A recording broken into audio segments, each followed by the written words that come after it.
Pankro no Promzi Abidjan Kwanta Haibia Pio Kutukroma Konchi Dia Sempa Pontase Onye Campaign for Christ Asenso Chichire Amas Community Radio Esuefan Katia Pasolo Sewa Boaso Senapi Sewa Prabon New Life Manso Edubia Jinyame Ebrem New Town and Manyamon Kanyami Nsuta Pachi Dida Amangwase Dave Rose Ya and also Ewakana Facebook Live and YouTube ye Oyerepa FM and OyerepaFMonline.com.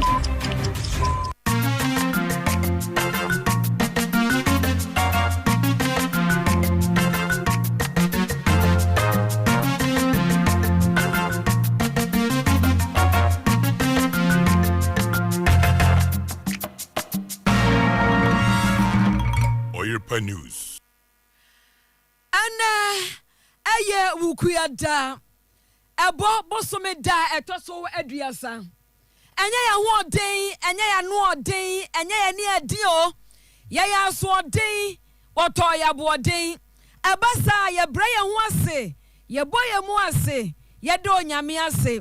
Ghana man adehyeman efre dumbo shababro san no mo. Digital address AK018 7090 so no. Kasiena no pedi di munto e obabi amona bia. Ni eba mo nchen waja oba ne sonson kronkron no edimo. Kasaya edidi munto anopai etifin sam no sei ena etie. Ora Johnson esiedun katia. Ono ne trefo edima NDC amayoko no. O sese NDC ba power. Wani a wani bie emobrofo. Obehwe no obo ho ban se de beya. Atiti bia ema wonom esom. Mampani na roda kwa kufado kyerese Tree Crop Development Authority no. Womu adwuma pa ya wo ba bedie na ebeboa ama obese cash crop no nso atumi akoda nimpa. Obi a wobin wo bambon nsem se enoma bia akoso e wo framantam ho a ebinum pese wonom te wonom ho no e wo se aban no edi nsem bi to oman Ghana anim. Afensu so ema huna manipa mayesemu na Wedia bi akoso Meklen Hotel ya na enema edadi. Asokore mampon Municipal Assembly no wadi first wadi emu ye de nkyerɛkyerɛmu no ebra ena no pɛi. Pinu aka we hu sa na tie na wa kyerɛ wadwen Oyerepa Radio ni akeka dia ma wo ano pɛi Oyerepa Radio Facebook kyerɛ wadwen fafo. Ono mo regional frepo na waboaboa no kro bia sante eni midin mene menuaba. PSA Ladi yakasa gracias amigos. Ya baraka gajamala la kwena miakata tanyi fijiam ni wala don't posi ezozoi. Mungo de yadamu nyina mo ase. Ensam no enkyerɛ mu enie. Ebra ye wo mu sɛ de bia ka no no eye campaign. Eye campaign dia de wubo. Enye maabo, enye tayabo, enye asumbo na enye duabo. Enti woni a wonam no preachi ka wo mu party asem. Wo mu hyebo akase enkotoa adantamu ni ade. Na enam so amatrofo edema NDC National Democratic Congress amayoko Ora Johnson esiedun katia freno General Mosquito na hutedi eno no wade nsem yakotudwa e wo bunu mantamu campaign a wonom kwaya ne honom na bunu mantam ho ena Ora Johnson esiedun katia kire se ewiase saa netie haka dunia yeche saa netie ne se ensetia nyina enyepe ebitiye ebintiye ebitiye pa ebintiye kura na etoda wo na ba bia wo hye wo bia na taade ne mpaboa ne dressing kura wo de kono e ma otimi hu se gida be de kew efie nye no man Ghana ha ye wei ekunafo enwusia enyanka ene wonom a wonom anyini no ya na wo ho kire wo mo pa ya wo hia bambo na NDC ba mu a wontena ho ema empredwan ensi dantwuo mu ema wonom mre se mo bia wo bia no wode beboa wonom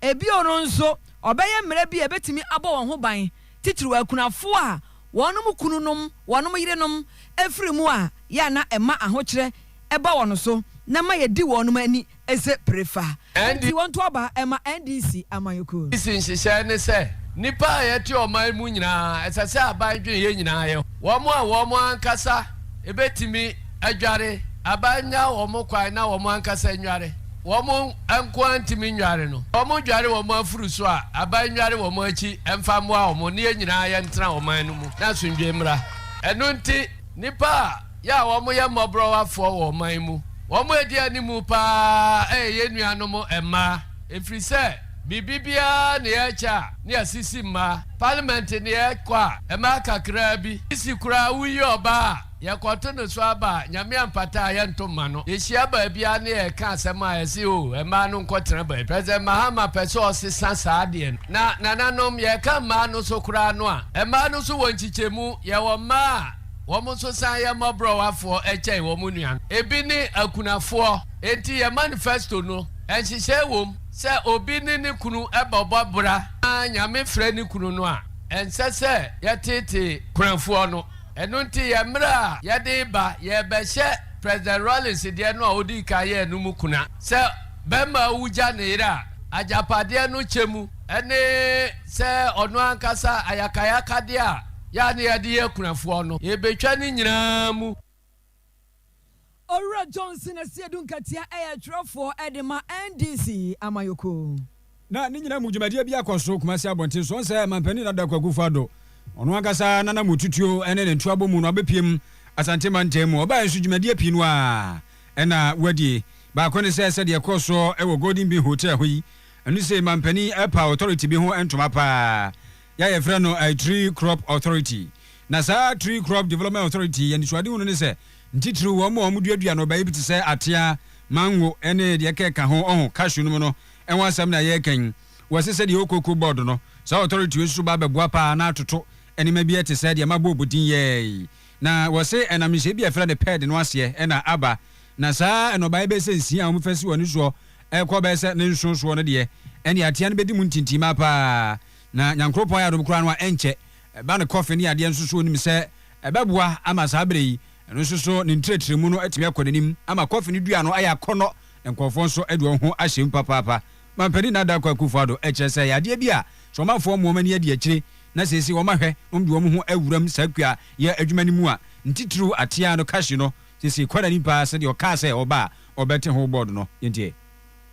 At full implementation, the PLAD program will link agriculture to industry through the provision of a solid raw material base for industrialization, develop our rural economies, and assist in the structural transformation of the national economy. All these will propel growth, create employment, particularly for the youth, and the creation of wealth. The authority will provide legal backing for the critical activities of development and regulation of the tree crop sector, address issues to do with absence of regulation, poor and unreliable price mechanism, weak extension services, inadequate credit support, and ineffective public sector assistance. As indicated by that outstanding, knowledgeable Minister for Food and Agriculture, the Honorable Dr. Usuefrie Akuto, the authority is governed by a 29-member board, of which 24 are nominated by the private sector. Indeed, the National Value Chain Association nominated members through a process that ensures transparency and commitment of all value chain actors. Ghana mampani na da kwa kufado na moten wen kanu ntia pamfo omdo be said yonu ni akire so hunu yem be said yonu nan kra de wo mu firi ankran fam ene atintim wo mu se board members ya wo mu ena ehwe aye adwuma ewo Tree Crops Development Authority na nwatimi aboa ama woni a ode wo hu awura kwa adwuma mu ntitru de efa no cash crops no eno no se de broni be ka no o matumi ahwe no ma yini pa nti se de yenim se enra dwumadie ne fiti ase ya na susu no ye toa so ne ahwe ebi amampani be kwa kokoduru bia ena probo no ye de aka ebetoa mo so yentoa ensam no eswe empotamu amamuo meche local governance service yana ebrano no wamo ebo mensini krosini kropon akra chempanimfo ene akache no abaso na afuwe di eba no yekwa hwehwemu de odi first de odi third de odi second ne ade nyina egugu ho ne hwehwemu a asokore mampon municipal assembly wamo edi first hip hule na de odano MC ene honorable Alidu Sedu omanfo se honorable kayi komi waye bibia na Dr. Nana Ato Azam wano na waye head of local government service wani akasa kyerɛkyerɛ mu kwan omofa so a wɔn toto saa de ya saa basobo yi kura eba so Afibia na kaze 2018 abra yewie was signing performance contract na 2019 around June na evaluation na yewie no we realize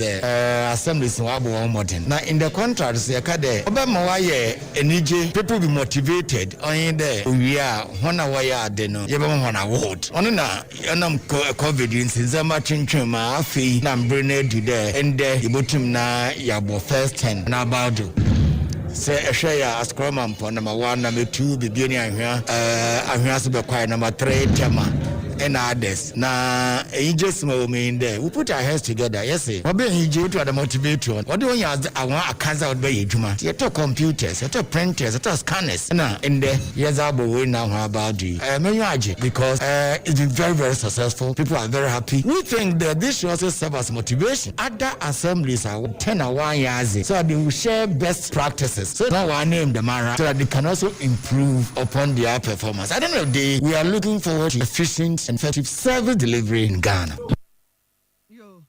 Engineer Dr. Nana Ato Arthur, head of local government service. 100.7 FM studio we yakakase anopa no nsia di guso ede mamo na dwumadi chencheche course o Micklin Hotel ya baba beto dwa se nokre ema wo mhuna mane e wa manwemu no edo so pa Bible no mane nso ade nso ode ne hu bewura mayesemu no oni mema si akan chese masuso bia eyeye pa no bo so ba no atemdidie ni ade so oni tan ne ma basa akiri na be mabuse ye ahia eno na nkura bacha bakọ efre Gender Center for Empowering Development for wonum atu adamu bi na Madam Esther Tawia ebra dwumadi enu akoso nchechirimu ode emaye no no se ani so ade wunu ne ba akopɛ ene de yendie enti na ye frɛ ye nuanom ma obi wo media bi wo political party ministry society ne se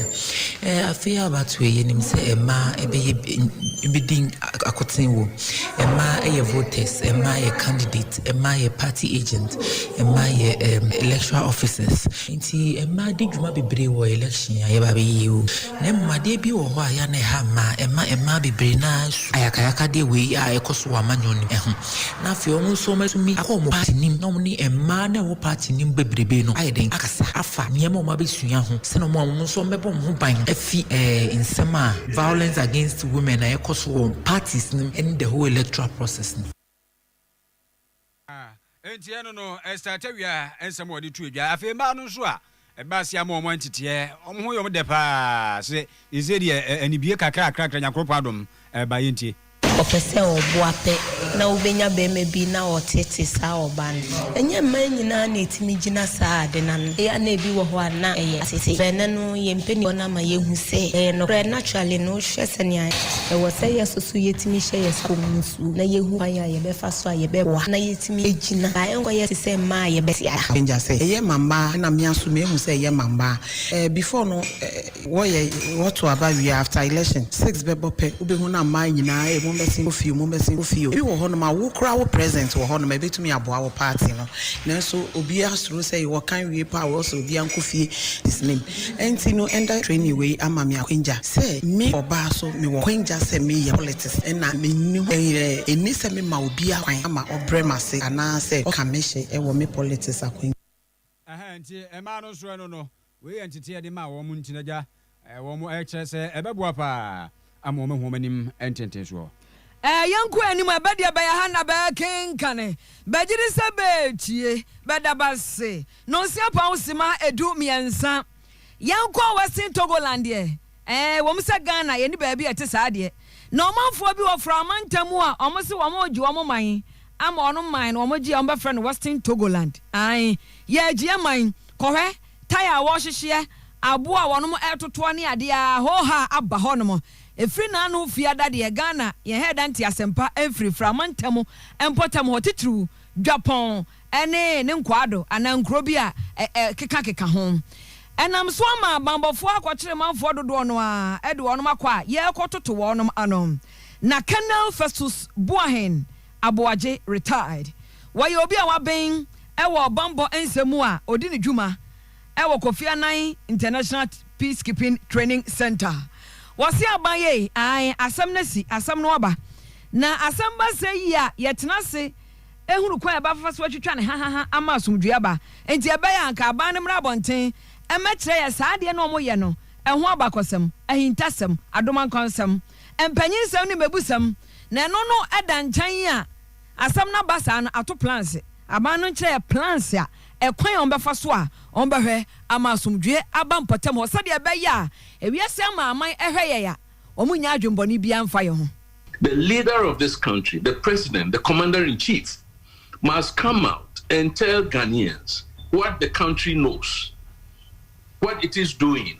and how it is going to go about address this issue. It is not sufficient over the last few days to have a Minister of Information talking, to have a regional minister talking. We've had a MUSEC chair talking, a police superintendent talking, and you don't get a national strategy, and it's not authoritative enough. Canal versus Abuaje enono. Ebio no, or says asam no abano, e was ano any anushia. Wait here, na baneti ha, nenkita hudie aba, afenu nintem, anoni anushia,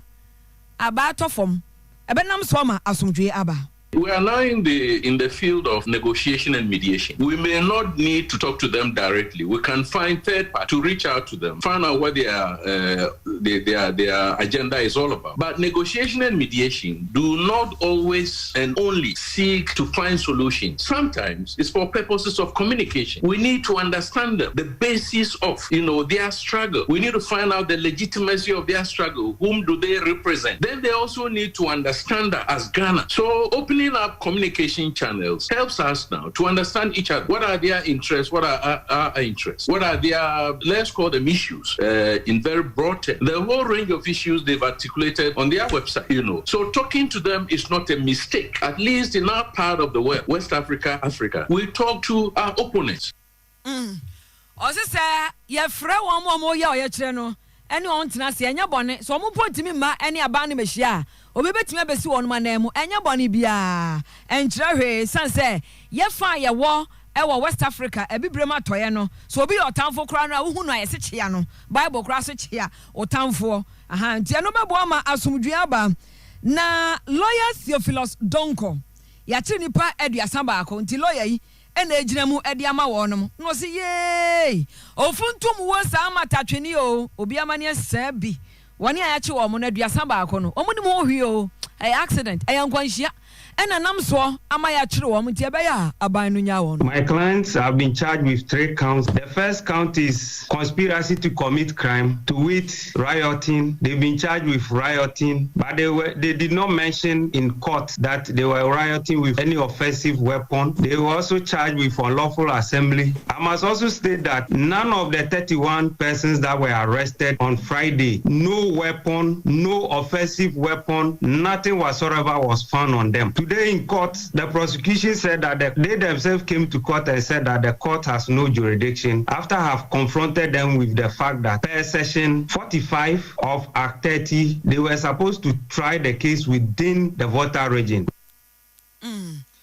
Lawyer Theophilus Donko awojina mu ama nipa aduasa baako bi a wakyere wo mo na yenko framantamu nananom hoye nananom atrankonya wo ho omo so akasa wo mo sensan ho ye no aba ho no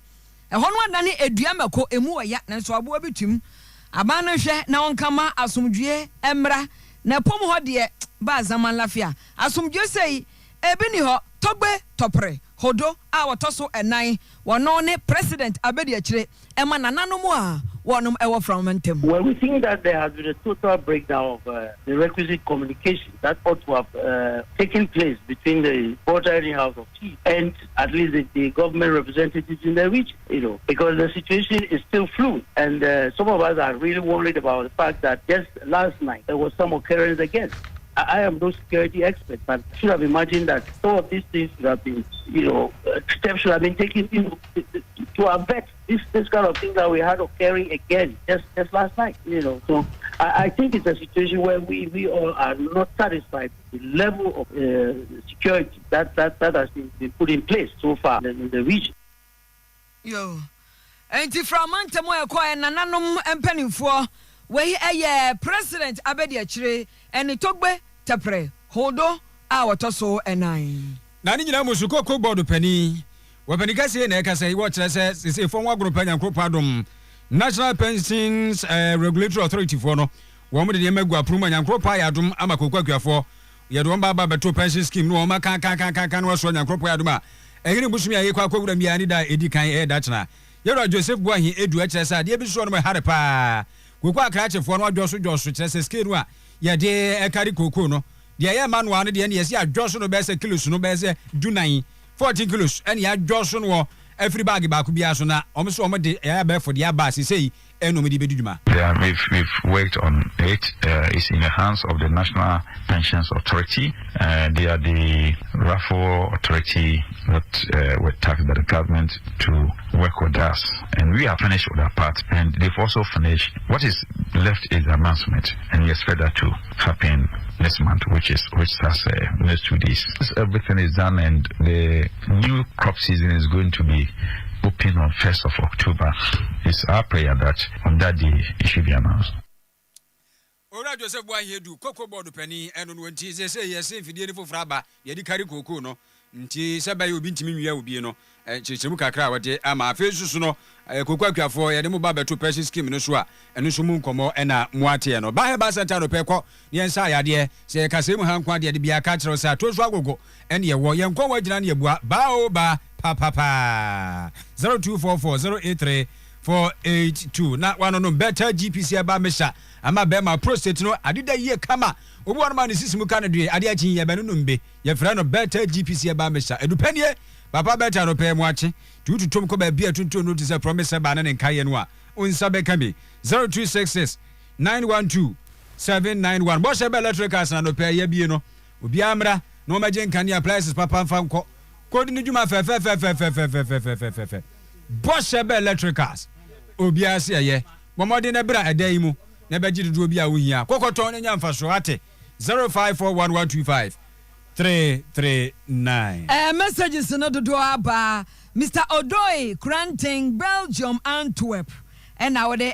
free buy Simba Madodo Star and a Crespo Fufu munya mo messages no aba live and clear na Crespo Fufu also person obi information center into obey den ni nkomo ai